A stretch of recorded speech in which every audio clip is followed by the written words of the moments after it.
સિકોદર મને 70 વર્ષ થયો કાલ મારી કાચી કાયા છે ભાડાનું મકન છે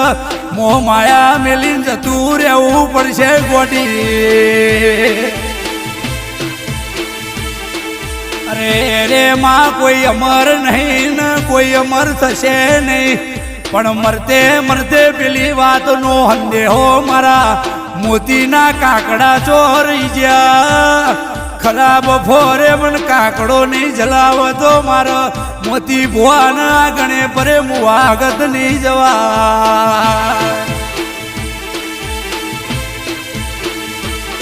પણ કોઈ દાડો મેં મોતી ભુવાએ ખોડિયાર મારી સિકોદર મોમઈ હાચો દીવો પલાડ્યો હોય તો હવે મોડું ન કરતી માં મોડું ન કરતી કેડે હાડા